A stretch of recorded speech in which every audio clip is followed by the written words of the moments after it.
Olá, seja muito bem-vindo, seja muito bem-vinda. Eu sou a Gabriela Varela e esse é o Videocast em Detalhes. E aqui, sempre com um convidado ou uma convidada, a gente analisa uma notícia ou uma temática importante do momento que a gente está vivendo. Hoje eu converso com a Ingrid Geromylik, que é socióloga, psicanalista, também sobre os cuidados com a nossa saúde mental e sobre esses tempos que a gente está vivendo hoje. Ingrid, obrigada por aceitar o convite. Um prazer falar contigo, querida. Imagina, Gabriela, eu que agradeço o convite e também aproveito para saudar esse tema tão importante que você está trazendo hoje para nossa conversa. Inclusive, eu espero ter acertado o teu sobrenome, que eu ouvi você falando, eu falei, eu acho que tá certo, então... Não, tá tudo certo, é difícil mesmo. Ai, maravilha. De primeiro. Ingrid, para o nosso começo de conversa, eu quero destrinchar vários pequenos tópicos aqui, mas eu acho que a gente pode começar falando de uma maneira geral e focando na saúde do brasileiro, né? Na América Latina, a gente tem tido um crescimento muito grande de degradação da saúde mental mesmo. A gente fala do Brasil como um país mais ansioso do mundo. A gente tem um índice muito alto de suicídio também na América Latina, de jovens, né? Principalmente sendo muito afetados por essa questão.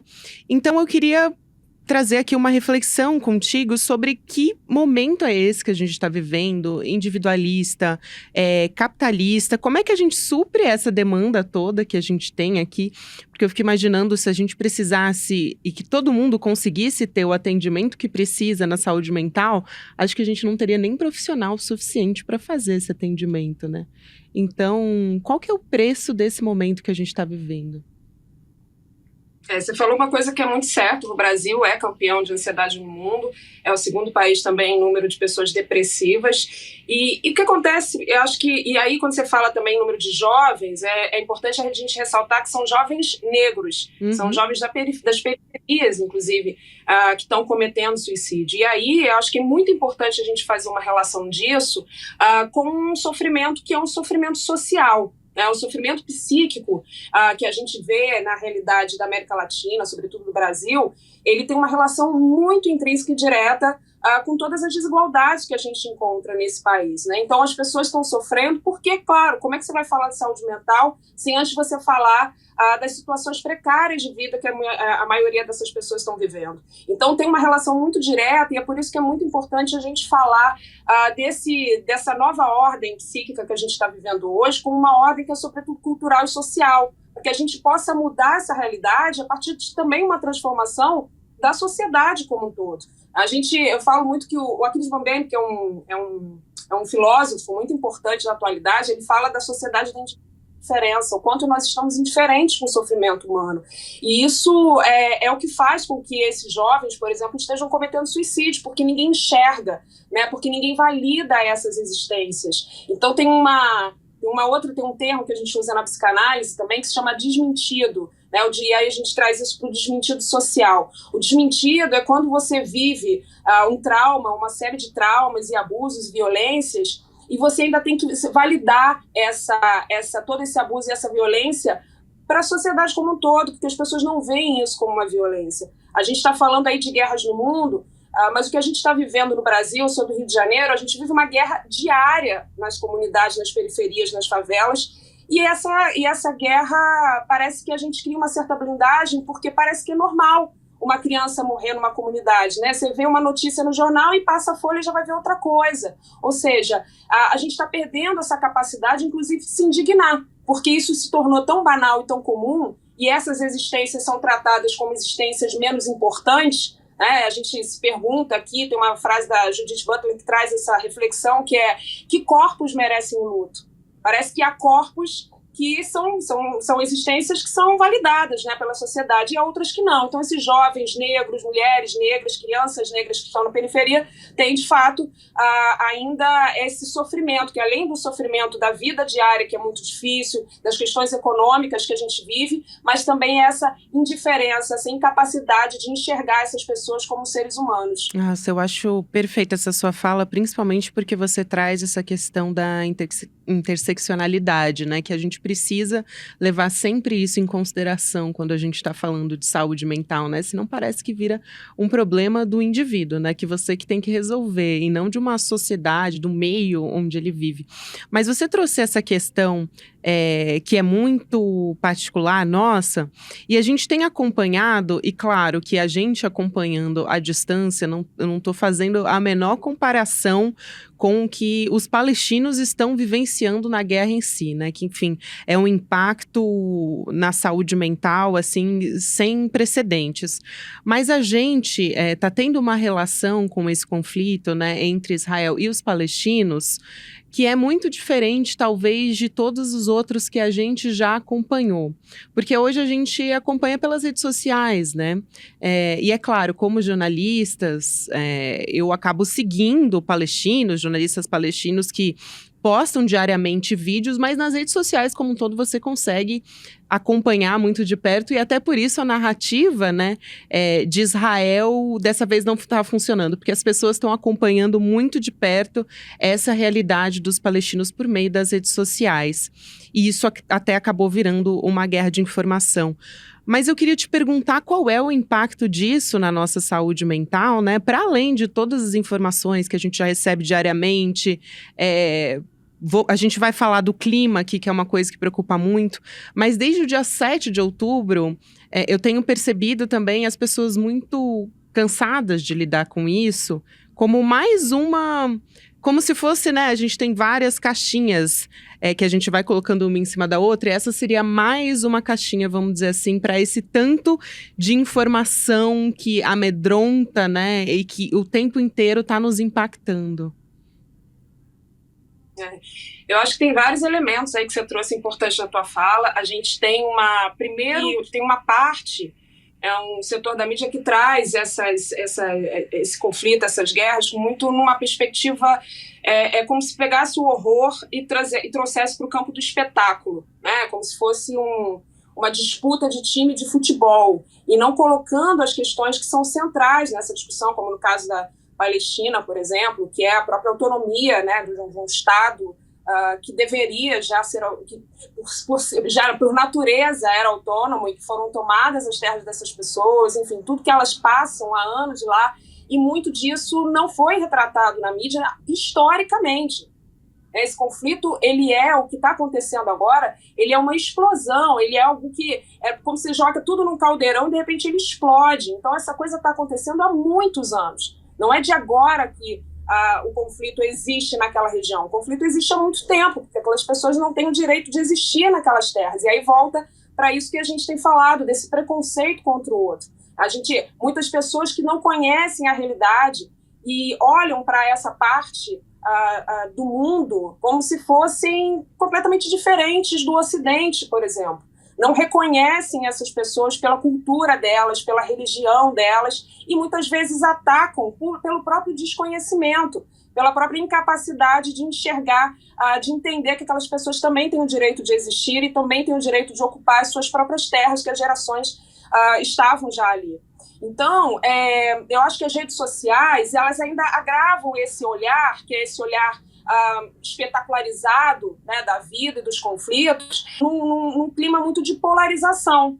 Então, eu acho que as redes sociais têm um nome de social, né, e deveria por si só já criar e potencializar e priorizar os laços sociais, ela acaba muitas das vezes esgarçando esses laços, criando dificuldade de uma conexão real de uma comunidade global que deveria ser o mundo. Então, o que vira aquilo? Vira um grande espaço de polarização. A gente tem visto, isso não é no Brasil nos últimos anos, o Brasil virou um grande palco de polarização, e isso reflete também no conflito agora, porque muitas pessoas estão se posicionando em relação ao conflito Israel-Palestina da mesma forma que se posicionavam na disputa política no Brasil.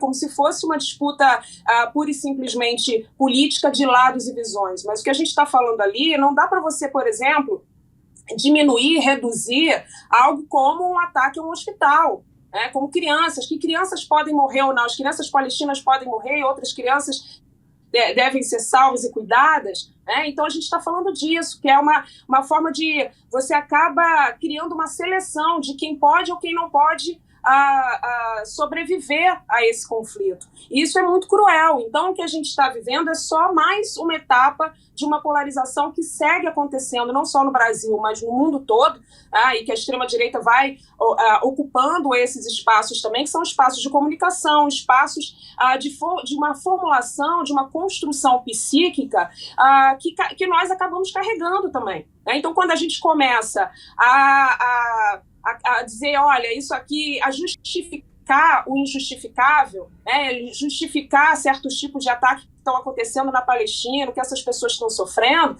trazendo isso para o campo de uma disputa política mais recente aqui no país e que está acontecendo no resto do mundo, a gente está perdendo a nossa capacidade de ser humano, de olhar para aquilo e falar, bom, isso aqui não pode, isso aqui não poderia acontecer em lugar nenhum do mundo, independente de quem seja, se fosse Israel ou Palestina, isso não pode acontecer. Então, eu acho que a gente tem o Frei Beto, uma vez, ele cunhou um termo que, na verdade, existia desde o fascismo na Itália, que é depressão cívica. Né? Eu acho que a gente está vivendo, e a gente viu isso no Brasil nos últimos anos, a gente, sobretudo no último ano, foi um ano de muita fadiga, de muito esgotamento em função das questões sociais e políticas do país. A gente segue vivendo essa depressão, que é uma depressão que não é exatamente uma depressão individual, subjetiva, que você vai lá e trata com remédio, que hoje tudo que é medicalizar, a gente pode falar sobre isso também. Mas é uma depressão coletiva, é uma depressão da gente como cidadão. Né? E eu acho que, por um lado, quando a gente vai recebendo todas essas notícias, essa enxurrada de informação o tempo todo, sobretudo polarizada, porque além da gente ter que falar do que está acontecendo, muitas das vezes tem que justificar ou tem que tentar fazer com que as pessoas entendam que aquilo ali não pode acontecer, ou seja, volta para aquilo do desmentido social, né? Que eu falei, quer dizer, você não pode, você tem que validar aquela ação, né? Você tem que validar o que aquelas pessoas estão sofrendo para ainda validar aquilo diante de todo o horror que está acontecendo. Você ainda tem que convencer as pessoas, acho que essa é a palavra, convencimento, tem que convencer aquelas pessoas, a maioria das pessoas estão polarizando, né, de que aquilo ali não é justo, aquilo é cruel, aquilo é perverso e aquilo não pode acontecer. Então, imagina um esgotamento, é a fadiga das pessoas que minimamente se engajam de alguma forma em alguma luta, são pessoas progressistas, são pessoas que se importam, né, não só consigo mesmo, mas com o todo. Realmente é uma fadiga muito grande. Mas a gente precisa, talvez eu acho que a solução não é não olhar para isso, não é se desconectar, mas é pensar de que forma a gente pode pegar essa informação e transformar isso em ação concreta, né? Até porque eu acredito muito que as soluções têm que sempre partir dessa coletividade, né? E a gente está falando de uma perspectiva não individualista. E aí trazendo justamente essa ansiedade que é causada por uma realidade que a gente vive, né? Ou que a gente acompanha, ainda que a gente não esteja sendo diretamente impactado, obviamente, né? Porque é um horror o que essas pessoas estão vivendo hoje na Cisjordânia, na faixa de Gaza. Mas a gente é impactado pelo que está acontecendo, né? A gente acompanha o que está acontecendo.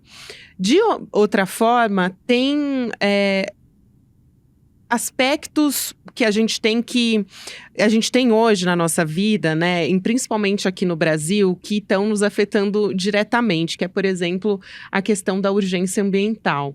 A gente teve esse ano, na Amazônia, a gente teve a população de Manaus sendo toda afetada por uma tempestade de areia, que é um fenômeno que não é usual, a fumaça também no cotidiano das pessoas que tiveram que voltar a usar máscaras, chuvas e enchentes em decorrência dessas chuvas, né? Tragédias que muitas vezes são tragédias anunciadas, né? Mas não só hoje pela administração pública, mas a gente tem diversos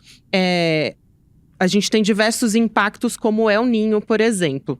E aí a gente tem crianças e jovens crescendo nesse ambiente. Então, a gente tem, por exemplo, uma pesquisa da OMS de 2018 mostrando que 70% dos jovens, 1 em cada 4 mortes de crianças hoje, de até 5 anos, está relacionada a risco ambiental. E aí a gente também tem 60% dos jovens acreditando que a humanidade está condenada. moda, justamente porque ou elas vivenciam isso ou porque elas acompanham isso, né? A onda de calor, as enchentes, as chuvas, enfim. E aí a gente entra nesse termo, talvez, que não seja novo, mas aqui pra gente no Brasil tá sendo uma coisa nova, que é a ecoansiedade, né? E essas crianças, esses jovens, e acho que todos nós deveríamos estar preocupados com o que está acontecendo no planeta de fato, mas essa ecoansiedade, ela gera um medo, né, constante nessas pessoas de serem acometidas por algum tipo de catástrofe ambiental. Então, queria te ouvir a respeito disso. É muito bom esse termo, acho que que você trouxe é super importante, assim, para ilustrar. Eu escutei, estava na Flip esse final de semana, eu escutei uma palestrante indígena, ela trouxe um termo também que eu achei muito interessante, que é o cosmoagonia, né? A gente está vivendo uma cosmoagonia. E eu acho que o fato da gente também estar vivendo uma sociedade tão individualista, toda a cultura que a gente tem de consumo, enfim, toda essa incapacidade na produção de laços sociais que se tornem, que façam com que a gente pense em uma perspectiva de comunidade, ao invés de pensar somente de uma maneira individual, porque a gente sempre está o tempo todo numa ansiedade em relação ao outro, numa competição com o outro, num medo de desamparo diante de um mundo que não nos traz nenhuma garantia e segurança de sobrevivência. Então é fato que isso tudo causa e tem causado um grande esgotamento também das pessoas, no sentido de não se perceberem, não perceberem o mundo como não só um lugar seguro, a gente não sente isso há muito tempo, mas no mundo como um lugar que nos traz uma perspectiva, né? A gente, do que eu quero construir para o futuro, o que vai ficar se a gente nem sabe se vai ter futuro. Quer dizer, não vai ter para a gente, mas o planeta continua existindo, nós é que vamos deixar de existir. Tem um relatório, uma pesquisa que foi feita pela FGV, que é a Fundação Getúlio Vargas, e eu achei interessante porque eles fizeram um acompanhamento nesse último ano, agora de 2023, acho que de janeiro a setembro de 2023, em todas as redes sociais, as principais redes sociais, para entender quais eram as grandes questões que estavam sendo tratadas, né, nessas redes. E as mudanças climáticas ficaram ali em primeiro lugar. E que é uma coisa interessante a gente pensar, realmente as pessoas estão se preocupando com esse tema de fato pela primeira vez. Mas outro ponto que a pesquisa trouxe é que a maior parte do conteúdo que era trocado ali, ele sofria uma forte influência de teorias da conspiração, de desinformação, de fake news, toda essa paranoia de dizer que muitos não acreditam, né? Esse negacionismo ambiental, que é uma outra questão também. Como eu disse, além de você ter que falar e debater sobre um tema importante, levar essa informação e tentar extrair alguma ação concreta disso, você ainda tem que convencer uma boa parte da população de que aquilo realmente existe. Que mudança climática é aquela que está aí, a crise climática está aí e está apresentando, a gente está vendo esse resultado aqui no Brasil, que a gente viveu uma sensação térmica aqui no Rio de Janeiro, em São Paulo, de quase 60 graus, e não achar que tem crise climática, né? E o negacionismo vem de um lugar que também é um lugar do medo, né? Quando eu nego alguma coisa, talvez eu não queira olhar para isso, esse medo de desamparo diante do mundo faz com que muitas pessoas neguem que aquilo esteja acontecendo, porque talvez essa é a forma de lidar com isso, essa fuga da realidade, de achar que isso vai lhe trazer uma certa proteção. Mas, enfim, o que a gente está vivendo, e é muito difícil porque a gente se coloca num lugar, e é claro que a maior parte do que a gente, nós como cidadãos, do que a gente produz, do que a gente vive no dia a dia, não é o suficiente para causar a crise climática. O que causa é toda a economia baseada no consumo.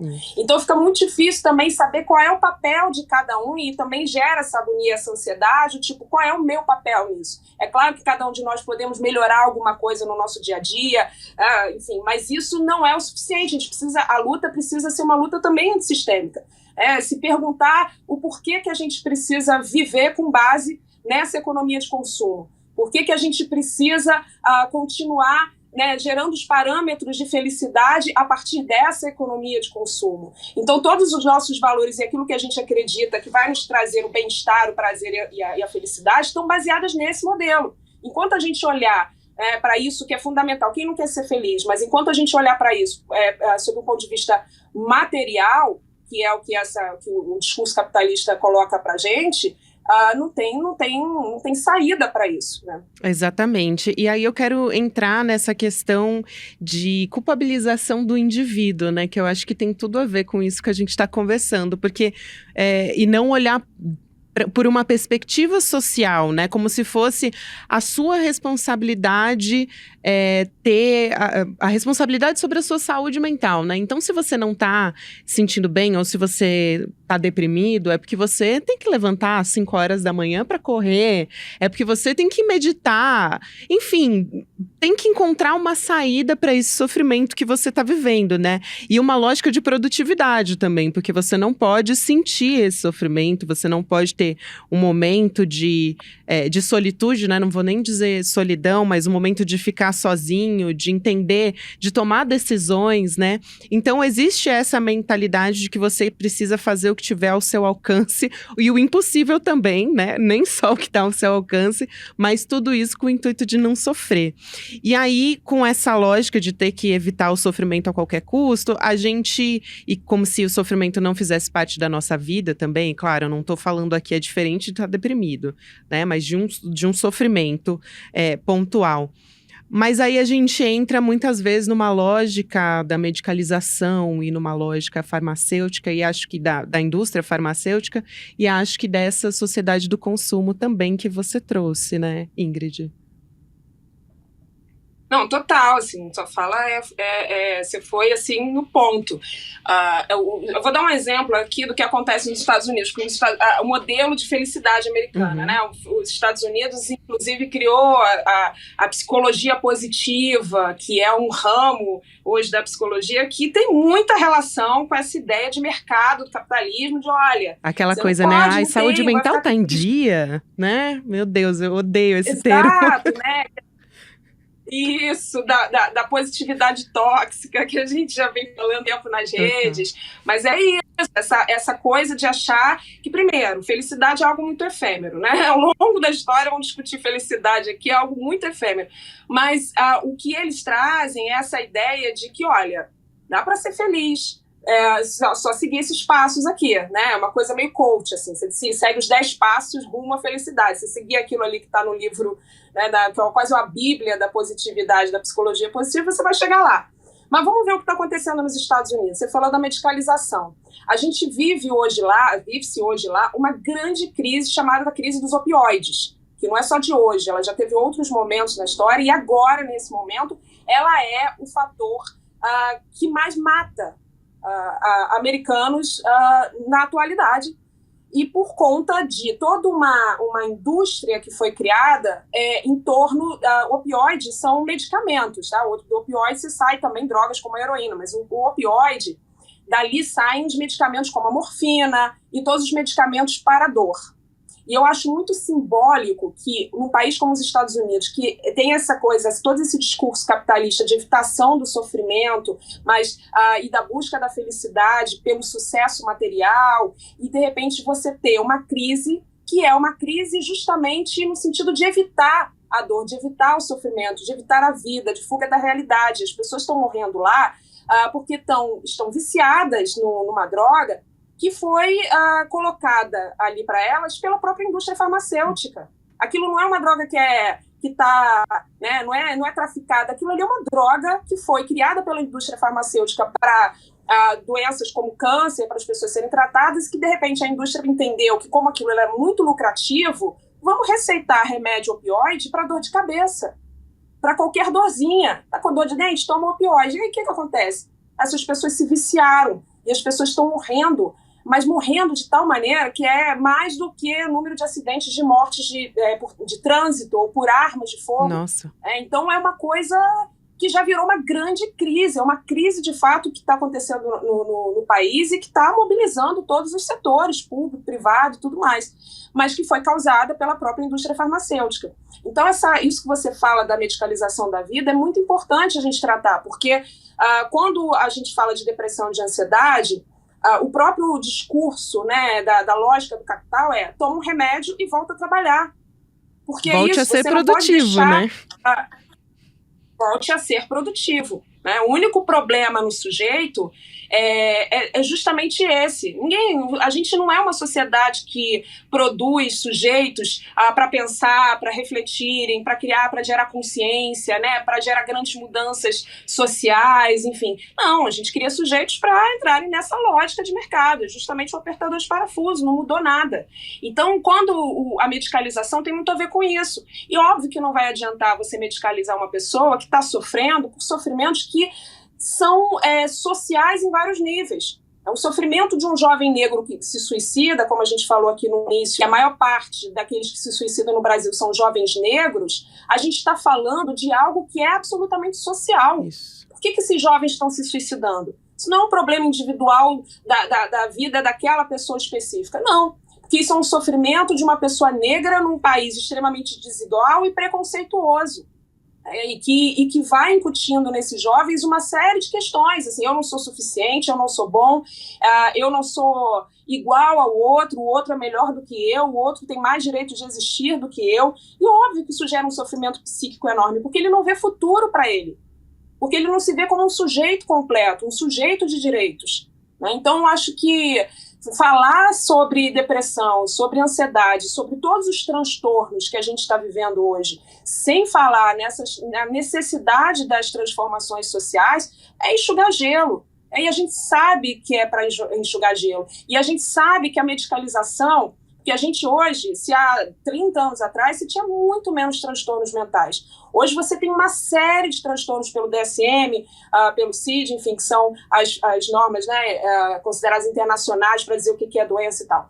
Por que tem mais tanto transtorno? Será que criou esse transtorno do nada? Não, claro que não. É claro que também tem todo um lobby da indústria farmacêutica em criar certos problemas para vender remédio. Né? O TDAH, que a gente vê, qualquer pessoa que você pergunta, né, que tem filho, vai dizer, olha, meu filho já foi diagnosticado com um transtorno de déficit de atenção. E às vezes é só uma criança que lá e quer brincar. E como é que você vai exigir de uma criança que ela tenha atenção num mundo completamente com fluxo de informações completamente louco, truncado? Você não consegue se ater a nenhuma informação. A gente está vivendo uma crise da memória. Isso é mundial. O mundo inteiro está passando por isso. Eu mesma, a minha memória, não sei a sua, mas a minha está péssima.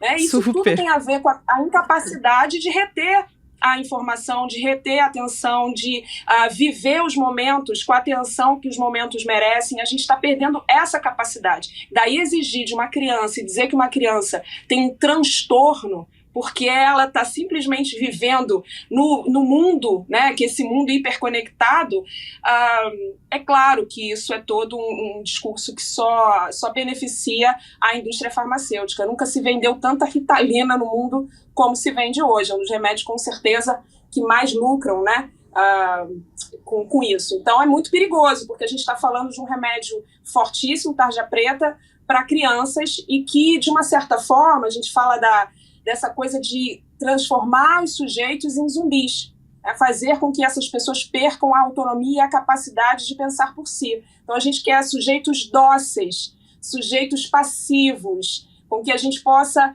fazer com eles aquilo que se queira fazer. E é isso que está acontecendo quando você medicaliza uma criança, né, que poderia estar aí gerando, criando, brincando, que é o que toda criança devia fazer, e ao invés disso você dá remédio de tarja preta para ela. Isso me lembrou muito, Ingrid, uma fala da Vera Iaconelli sobre o estilo de vida. E óbvio, né, a gente está aqui problematizando e trazendo essa interseccionalidade porque a gente não acredita que tem que tratar o sintoma de um jovem negro da periferia que está deprimido, porque não é só isso, né? Tem todo um contexto ali que precisa ser levado em consideração. Por isso a gente precisa falar de política pública. Mas ela tem uma fala que é interessante para a gente trazer aqui para reflexão, agora que a nossa conversa está chegando ao final. Inclusive passou super rápido, assim, porque é muito prazeroso te ouvir falar e refletir aqui com você. Mas ela diz sobre o estilo de vida, porque ela diz é preciso ter uma reivindicação de mudanças, né? Ao invés de se medicar para tentar se adaptar evitar aquele meio. Então, não é que a gente está dizendo que os remédios não são nunca necessários ou uma romantização das patologias, não é isso, mas é que justamente você não repensa um estilo de vida, quando é possível mudar o estilo de vida, porque, de novo, né, não dá para individualizar essas questões. Mas a gente não tá pensando no momento que a gente está vivendo e no estilo de vida que a gente leva, que é adoecedor, né? Que é você estar o dia inteiro conectado, que é estar o dia inteiro trabalhando. A pessoa que mora na periferia, ela leva 3 horas para ir, 3 horas para voltar do trabalho. Então, como que a gente fala em simplesmente um remédio resolver essa situação, né? Precisa ser pensado numa questão de política pública, ou também da perspectiva de educação, talvez, educação emocional, enfim, eu acho que é de uma forma coletiva e mais profunda que a gente precisa pensar isso, né?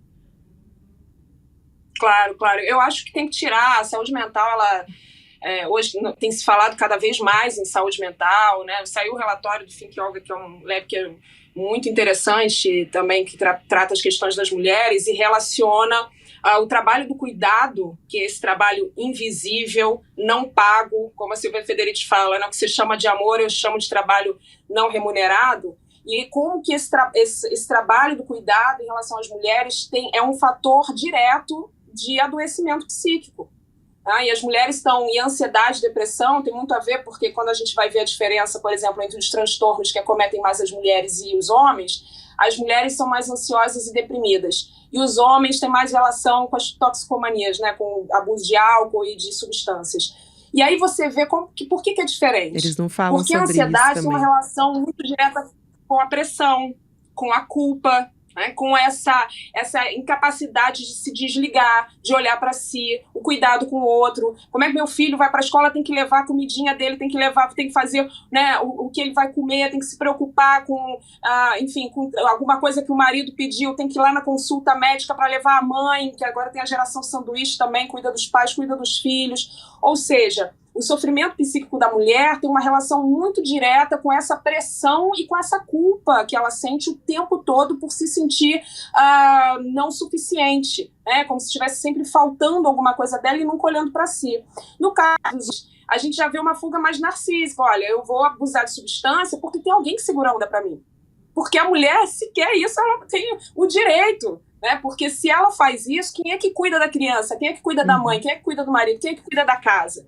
E o homem acaba tendo essa possibilidade de escape, de fuga, que a própria mulher não tem. Então, quando a gente fala também de um jovem negro da periferia, não dá para tratar igual a um jovem branco da Zona Sul Carioca. A gente tem que pensar, ou paulistana, a gente tem que pensar como que a gente faz para lidar com essas novas realidades a partir de diferentes olhares.